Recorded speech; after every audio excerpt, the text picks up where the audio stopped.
Bonjour à tous, j'espère que vous allez bien. Aujourd'hui, je vais vous parler du film All Saints réalisé par Steve Gomer, avec John Corbett dans le rôle de Michael Spurlock, Cara Buono dans le rôle de Aimee, Miles Moore dans le rôle de Atticus Spurlock et Barry Corbin dans le rôle de Forrest. Résigné à fermer son église faute de fidèles, un pasteur retrouve espoir lorsqu'arrivent des réfugiés porteurs d'une idée brillante. D'après une histoire vraie. Le film raconte l'histoire vraie du pasteur Michael Spurlock qui se voit obligé de fermer l'église de Smyrna dans le Tennessee faute de fidèles. Jusqu'à l'arrivée de réfugiés originaires de Karen en Birmanie et nous allons faire la connaissance de Ye Win parmi les réfugiés. Ye prit connaissance de l'église de Smyrna grâce à un prospectus affiché dans un centre d'aide aux allocations familiales. Ye et les familles de réfugiés trouvèrent donc leur place dans cette église.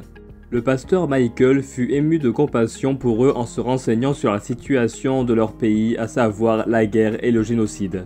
Il les aida pour l'hébergement. Ye, de son côté, eut la brillante idée de cultiver dans les champs situés derrière l'église.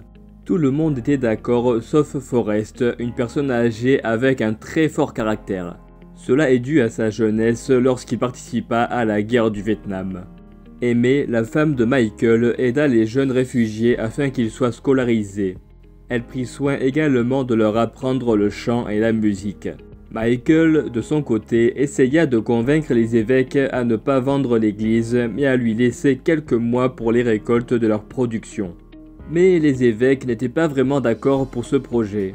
Toutefois, Ye parvint à les convaincre en leur expliquant d'où il venait et de pourquoi il a décidé de fuir son pays.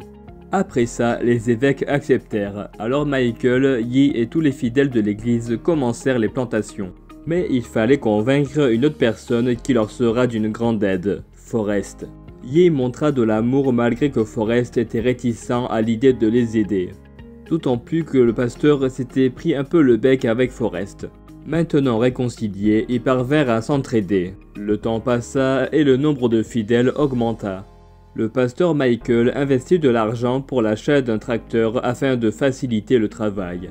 Mais au jour de la récolte, un orage et de très fortes averses eurent lieu. La plupart des récoltes ont été sauvées, mais d'autres n'ont pas eu cette chance, malgré que les fidèles de l'assemblée aient fait leur maximum. Les récoltes qui ont pu être sauvées, une partie a été utilisée pour la vente devant l'église, et une autre partie qui était stockée dans le bus qui devait être livré à un restaurant a malheureusement été embarquée dans la fourrière à cause de multiples PV. Et malheureusement, les plantes à l'intérieur étaient toutes fanées. Mais alors que tout semblait perdu, les évêques trouvèrent une solution. Cette solution est que l'un des évêques sacrifia son salaire en démissionnant de son poste d'évêque. L'argent a donc été utilisé pour sauver l'église.